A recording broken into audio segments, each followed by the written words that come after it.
Assalamualaikum warahmatullahi wabarakatuh. Waalaikumsalam warahmatullahi wabarakatuh. Selamat datang di channel ini, English Chamber. Hari ini kita kedatangan tamu istimewa, seorang pengawas SMP Kota Semarang, Pak Mas Rikan, SPD MSI. Betul ya Pak ya? Betul. Baik, kita sapa Pak Mas Rikan dulu. Apa kabar Pak Mas Rikan? Alhamdulillah baik. Baik, terima kasih kedatangannya di channel kita. Kita akan diskusi terkait suatu hal yang menarik, yaitu terkait dengan alur perkembangan kompetensi. Nah, baik Pak Mas Rikan, ini terkait dengan keputusan Kepala Badan Standar Kurikulum dan Asesmen Pendidikan Kementerian Pendidikan Dasar dan Menengah nomor 058 tahun 2025 tentang alur perkembangan kompetensi, yang di dalamnya panduannya untuk mengakses perkembangan dimensi profil lulusan untuk anak-anaknya di kegiatan kokurikuler. Ini kalau dilihat dengan yang dulu ya Pak Mas Rikan, kalau yang dulu itu kita punya elemen dan sub-elemen pada profil pelajar Pancasila. Nah, ini jadi kita sudah tahu, mungkin sedikit hafal terkait dengan elemen dan sub-elemen di profil pelajar Pancasila yang untuk P5. Nah, sekarang di sini ada alur perkembangan kompetensi. Bedanya apa ini, Pak Mas Rikan? Bisa dijelaskan? Ya, terima kasih Bu Nur Saida. Bapak Ibu, saat ini kita menggunakan alur perkembangan kompetensi berdasarkan tadi keputusan Kepala PSKAP nomor 058. Sedangkan dulu saat kita melaksanakan P5, kita menggunakan dimensi elemen dan sub-elemen yang ada di profil pelajar Pancasila. Ada beberapa hal mungkin yang bisa kita ulas di sini. Untuk total dimensi alur perkembangan kompetensi itu terdiri atas 8 dimensi profil lulusan. Sedangkan elemen dan sub-elemen P3 di sana mencakup 6 dimensi profil pelajar Pancasila. Dimensi itu meliputi untuk yang perkembangan kompetensi, yang pertama keimanan, kalau yang dulu juga keimanan hampir sama. Nomor 2 kewargaan, sedangkan saat P3 di sana kita kenal ada berkebinekaan global. Yang ketiga untuk 8 dimensi profil lulusan, kolaborasi, ini dapat kita sandingkan dengan bergotong royong untuk P3. Yang keempat kemandirian, P3-nya mandiri yang bersama. Yang kelima penalaran kritis, yang dulu saat P3 bernalar kritis.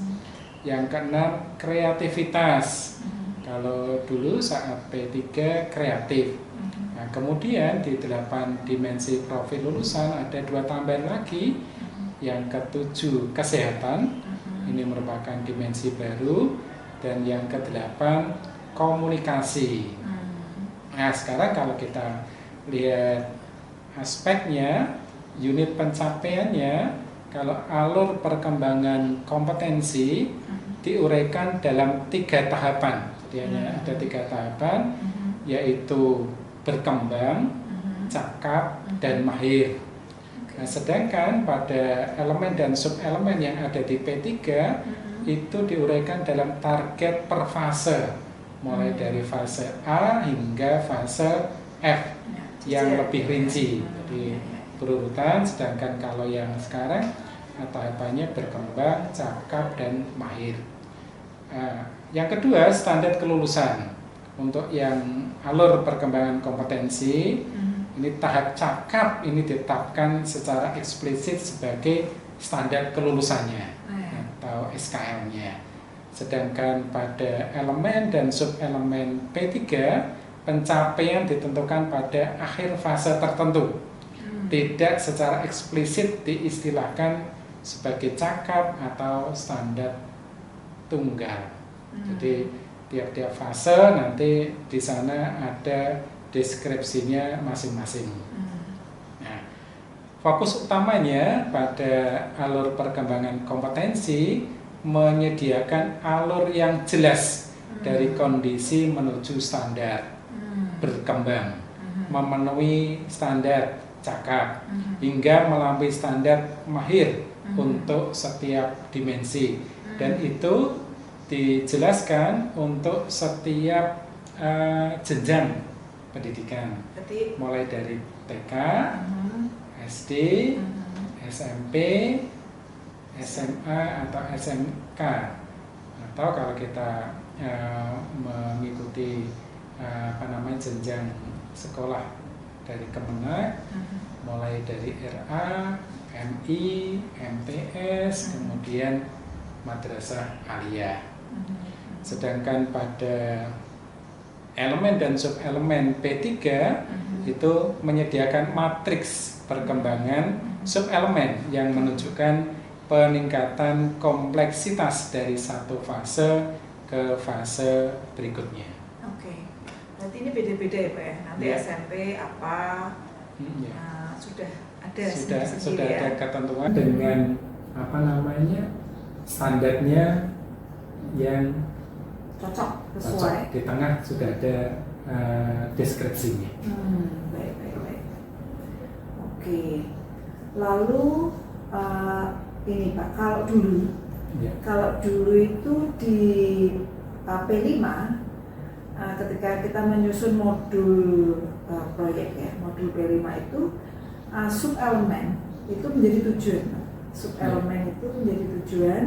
Nah, kalau sekarang apakah subdimensi pada alur perkembangan kompetensi juga menjadi tujuanku seperti itu?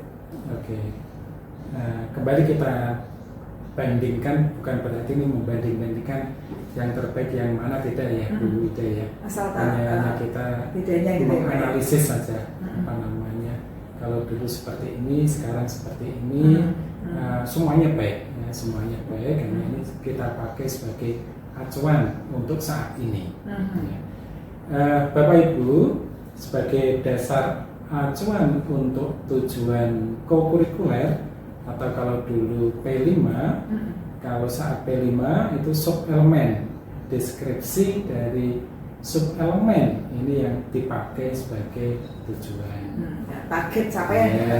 Nah, sedangkan pada kokurikuler, maka subdimensi yang ada di alur perkembangan kompetensi ini dapat kita jadikan sebagai tujuan. Tujuan kokurikuler. Fungsi tujuannya, subelemen menjadi target capaian yang dikembangkan dan diukur melalui proyek.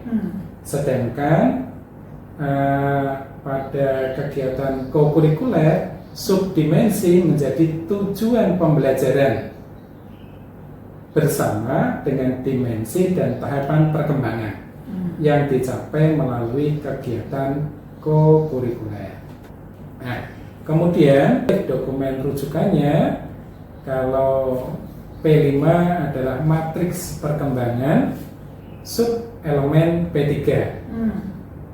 Untuk kokurikuler di alur perkembangan kompetensi yang menurut dimensi, jenjang, subdimensi, dan 3 tahapan, mulai berkembang, cakap, mahir. Di sana sudah disediakan matriks dengan capaian SKL-nya adalah di level cakap. Ya, penjelasannya menarik sekali Pak Mas Rikan ini. Ada satu lagi yang menggelitik yang dari yang disampaikan Pak Mas Rikan. Kalau dulu subelemen itu menjadi tujuan P5. Kalau sekarang, apakah subdimensi pada alur perkembangan kompetensi menjadi tujuan atau satu-satunya tujuan kurikuler, mengingat mapel-mapel kayak mata pelajaran punya tujuan pembelajaran apabila memilih pembelajaran lintas disiplin ilmu untuk yang punya. Oh ya, tentu Bu Nur Saidah, perubahan dari proyek penguatan profil pelajar Pancasila menjadi co-kurikuler di bawah kerangka kurikulum di tahun 2025 ini membawa penyesuaian pada tujuan kegiatannya. Ya, subdimensi pada alur perkembangan kompetensi dapat dan seharusnya menjadi tujuan spesifik dalam merancang kegiatan co-kurikuler. Ya. Kegiatan co-kurikuler saat ini memiliki tujuan utama untuk mendukung tercapainya 8 dimensi profil lulusan secara nyata dan kontekstual. Jadi goal akhirnya itu tetap untuk mendukung tercapainya 8 dimensi profil lulusan. Ya. Nah, tujuan co-kurikuler sendiri berawal dari dimensi. Satuan pendidikan diwajibkan untuk mengidentifikasi dimensi profil lulusan yang ingin dikuatkan dan diperdalam melalui kegiatan co-kurikuler. Sehingga peran subdimensi alur perkembangan kompetensi, karena APK ini merupakan uraian rinci dari setiap dimensi profil lulusan menjadi subdimensi dengan tingkatan pencapaian berkembang, cakap, mahir, maka subdimensi ini berfungsi sebagai indikator spesifik yang digunakan untuk merumuskan tujuan co-kurikuler. Lalu kaitannya dengan TP di MAPEL, Pak? Nah, kaitannya dengan tujuan pembelajaran yang ada di mata pelajaran. Karena kan ini nanti mendukung intra, gitu Pak ya. Jadi, kaitan dengan TP yang ada di mata pelajaran, co-kurikuler tidak berdiri sendiri, tetapi memiliki hubungan yang erat dengan kegiatan intrakurikuler, pembelajaran mata pelajaran. Nah, fungsi co-kurikuler adalah co-kurikuler tersebut dirancang untuk penguatan, pendalaman, dan atau pengayaan kegiatan intrakurikuler. Ini berarti co-kurikuler bertindak sebagai jembatan strategis untuk menerapkan konsep teoritis dari mata pelajaran di kelas ke dalam kehidupan nyata. Jadi prakteknya itu di co gitu Pak ya? Iya, prakteknya di co untuk menguatkan konsep-konsep yang anak-anak terima saat pembelajaran intrakurikuler. Ya. Nah, kolaborasi lintas disiplin, salah satu bentuk pelaksanaan co-kurikuler adalah pembelajaran kolaboratif lintas disiplin ilmu. Dalam bentuk ini, tujuan pembelajaran co-kurikuler akan melibatkan dan membutuhkan kontribusi dari beberapa mata pelajaran terkait yang secara tidak langsung menguatkan tujuan pembelajaran mata pelajaran yang bersangkutan. Jadi dari sini bisa kita simpulkan bahwa tujuan utama dari co-kurikuler tetap pencapaian 8 dimensi profil lulusan. Sedangkan untuk TP-TP dari mata pelajaran yang berkolaborasi lintas disiplin ilmu tetap bisa dititipkan untuk menguatkan kegiatan intrakurikuler. Oke, baik. Jadi nanti di tujuan ko-nya bisa dituliskan untuk di awal yang itu Pak yang cakap harapannya yang dicakap ya Pak ya. Tetap deskripsi yang ada di sub elemen. Di subdimensi. Deskripsi yang ada di subdimensi. Setelah itu TP-TP ya. TP-TP dari mata pelajaran yang berkolaborasi. Itu bisa dititipkan sehingga Harapannya kegiatan kokurikuler yang sedang dilaksanakan sejalan atau waktunya hampir bersamaan dengan kegiatan intrakurikuler. Harapannya begitu. Ya, untuk TP yang sama. Demikian juga dengan KAIH ya Pak ya. Kalau misalnya memilihnya itu KAIH gitu ya. Iya. KAIH itu hanya sebagai aktivitas yang anak-anak lakukan. Tujuan ko-nya tetap dari subdimensi yang ada di 8 dimensi profil lulusan. Baik, terima kasih Pak Mas Rika.